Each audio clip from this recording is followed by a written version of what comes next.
Hey everyone, and welcome back to my channel, or welcome to my channel. My name is Jay, and today I'm going to be showing you how I make my homemade carrot cake.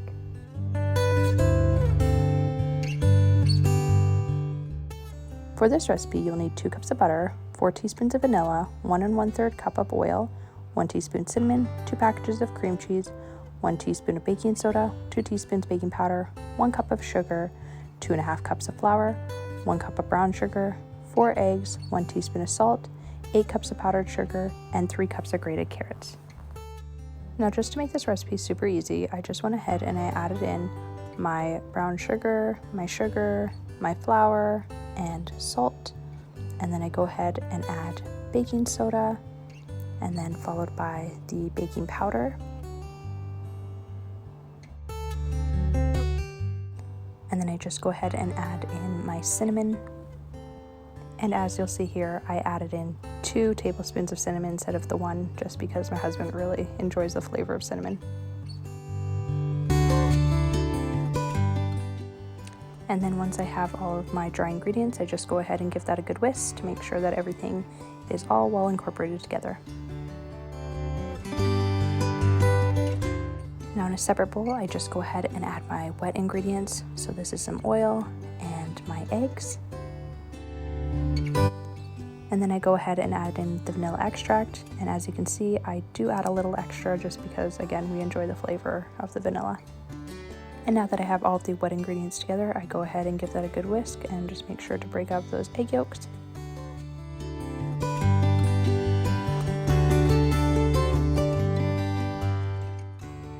And now I just go ahead and I take my dry ingredients and add in the wet ingredients, and then just go ahead and give this a really good mix.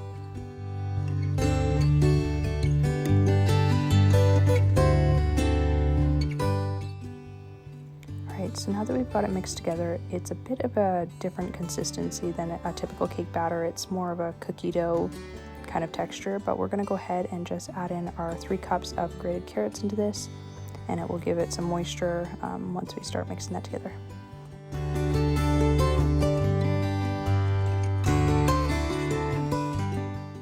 Now that everything's well incorporated, I'm going to go ahead and preheat my oven to 350 degrees. Here I have some cake pans that I oiled and floured, and then I put some parchment paper down, and now I'm just going to go ahead and I'm kind of eyeballing a rough estimate of half the batter into one pan and then the other half into the other pan.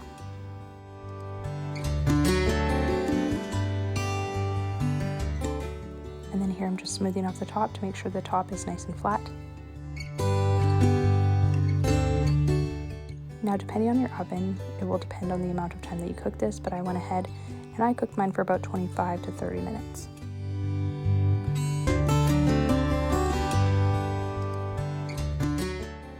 Now that the cakes are cooking in the oven, I go ahead and make my cream cheese icing, which is just powdered sugar, butter, cream cheese, and vanilla. If you find your frostings a bit too thick, you can also go in and add a splash of milk of your choice.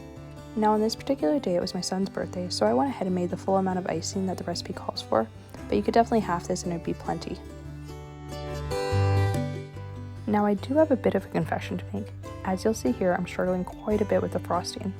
I've had 2 casualties with 2 different stand mixers, and so here I'm trying to make the hand mixer work, and that wasn't working, so I tried with a blender, that didn't work. So finally I got the immersion blender to work.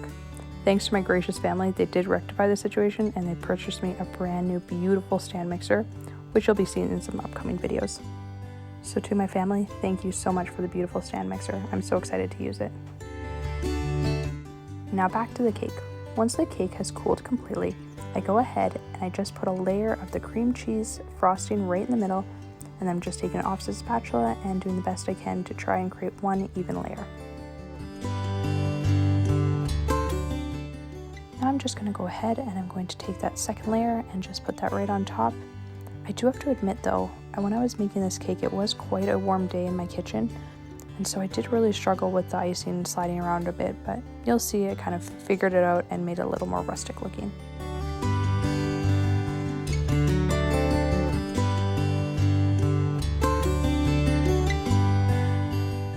Now I'm just going to go ahead and I'm going to take more of that frosting and just frosting the cake as best as I can. And now I'm just adding some little decorations on top here.